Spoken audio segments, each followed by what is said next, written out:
Hi friends, welcome back to our channel.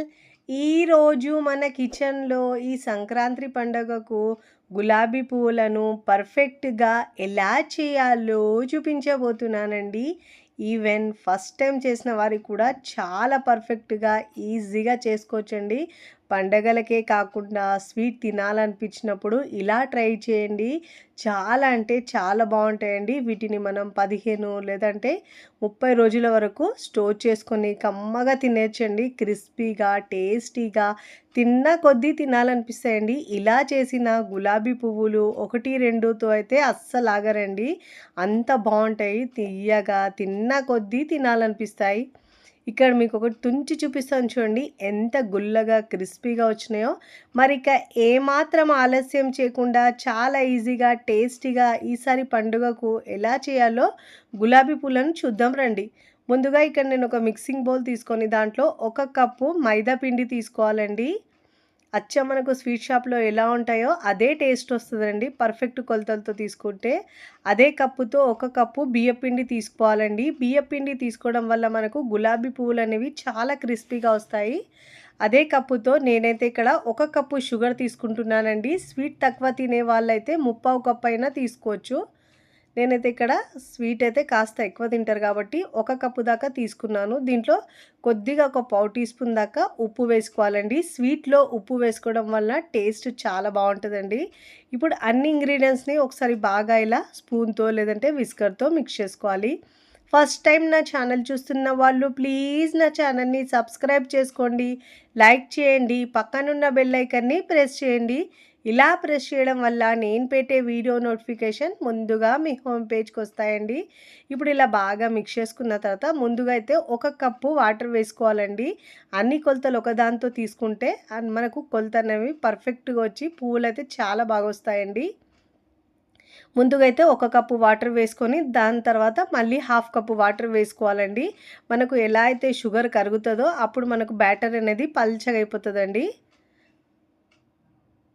1.5 cup కంటే ఎక్కువ water మనకు దీంట్లో పడదండి. అన్ని ఇంగ్రీడియంట్స్ ఒకసారి బాగా మిక్స్ చేసుకోవాలి. చూడండి, ఇప్పుడు ఇలా బాగా మిక్స్ చేసుకున్న తర్వాత చూడండి కన్సిస్టెన్సీ ఇలా ఫ్లోయి కన్సిస్టెన్సీ ఉండాలి. చూడండి, ఇలా బాగా మిక్స్ చేసుకున్న తర్వాత మూత పెట్టేసి ఒక అరగంట, టైం ఉంటే గంట అయినా పెట్టుకోవచ్చండి. 15 నిమిషాలు పెట్టినా సరిపోతుంది. నేనైతే అరగంట పెట్టుకుంటున్నానండి. మూత పెట్టేసి పక్కకు పెట్టుకోవాలి. మనకు ఇలా పిండి నానితే పువ్వులు అనేవి చాలా బాగా వస్తాయండి. ఇప్పుడు నేను ఒక అరగంట తర్వాత చూపిస్తున్నాను చూడండి. డీప్ ఫ్రైకి సరిపోయినంత ఆయిల్ తీసుకొని ఆయిల్ని బాగా వేడి చేసుకోవాలండి. నేనైతే ఇక్కడ గులాబీ గుత్తిని ఆయిల్లో పెట్టుకొని ఇలా బాగా వేడి చేసుకోవాలండి. మనకు ఎంత బాగా వేడి అయితే మనకు పువ్వులు అనేవి గుత్తి నుంచి బాగా ఈజీగా సపరేట్ అవుతాయండి.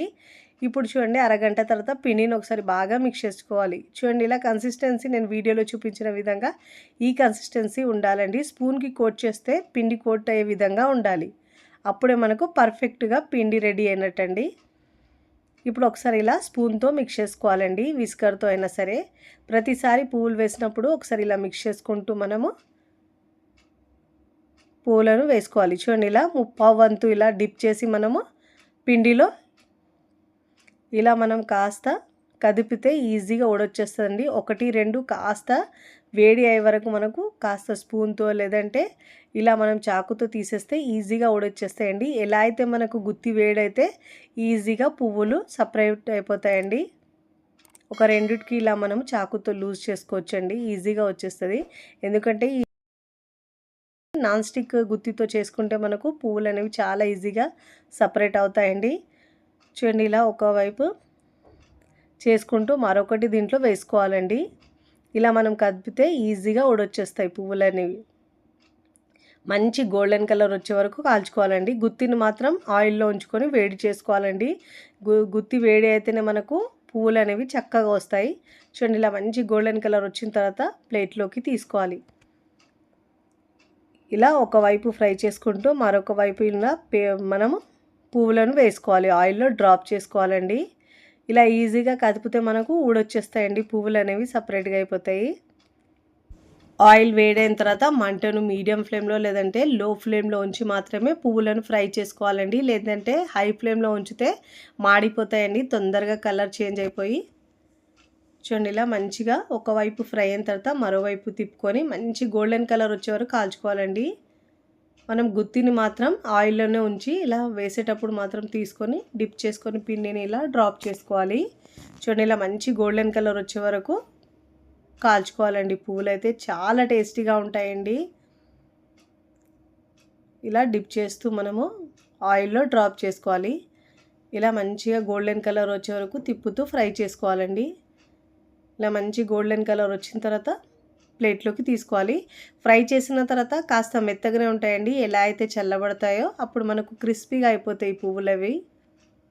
చూడండి ఇలా మంచి గోల్డెన్ కలర్ వచ్చే వరకు ఫ్రై చేసుకొని అన్నీ నేను ఫ్రై చేసుకున్న తర్వాత సర్వింగ్ ప్లేట్లోకి సర్వ్ చేసుకుంటున్నానండి. చూస్తుంటేనే ఎప్పుడెప్పుడు తినాలనిపిస్తాయి. చాలా ఈజీగా టేస్టీగా సింపుల్గా చేసుకునే ఈ గులాబీ పువ్వులు మీకు నచ్చితే తప్పకుండా ట్రై చేయండి.